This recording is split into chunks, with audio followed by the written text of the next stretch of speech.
Lots of you, and Senator Harkin mentioned it, we're not taking $60 billion and handing it to banks and middlemen, but instead we're giving it to young people to get an education in this country and to upgrade our community colleges. You did that. Wouldn't have happened but for you.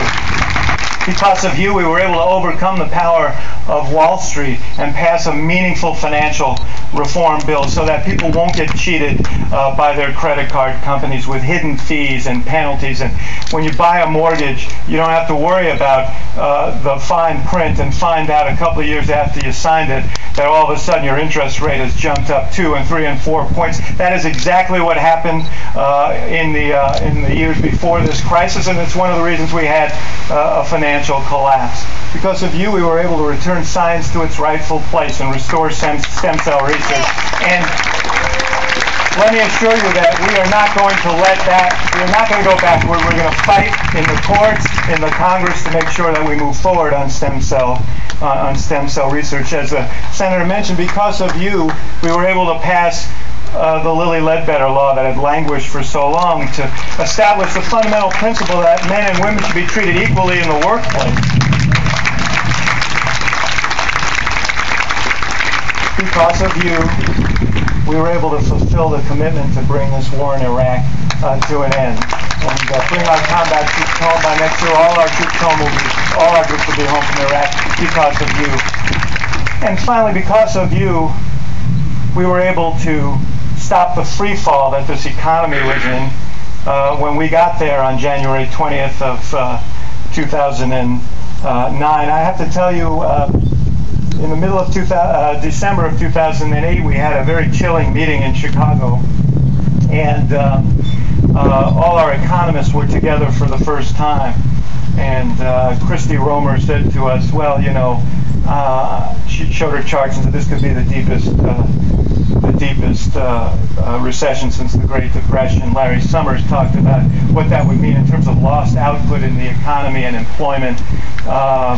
Tim Geithner said the financial system was locked up and could collapse, and there would be a no credit, and that would almost certainly trigger a depression. And then Peter Orszag, our budget director, in order to lift the mood of everyone, talked about what this was going to do to our fiscal situation. We quickly surveyed the law and realized that there was no time to call for a recount. And the president made some very tough decisions, very, very tough decisions about what we needed to do to get this economy moving again. They weren't all popular decisions, but they were the right decisions. And never once did he say, what does this mean for my politics? All he asked about is, what do we do for our country?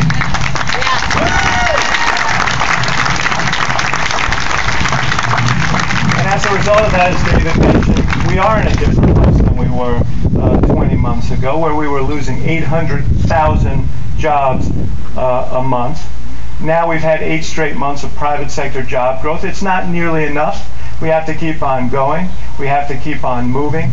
But the one thing I know we can't do is go backward. Go back to the policies that got us into this mess in the first place. And when David said the Republicans want to go back to that, let me just elaborate on what he was saying. The chairman of their campaign committee was on television a few weeks ago, and under pressure from the questioner, and said, what would you guys do?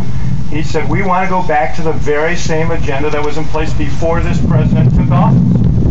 Imagine that. We lost 4 million jobs in the 6 months before this president took office. These were the policies that took the $237 billion surplus that Bill Clinton left and turned it into a $1.3 trillion deficit. These were the policies that unleashed the Wall Street and the special interests to write their own rules at the expense of the middle class in our economy. And these were the policies that led to the greatest economic catastrophe since the Great Depression. Why in the world would we go back to that?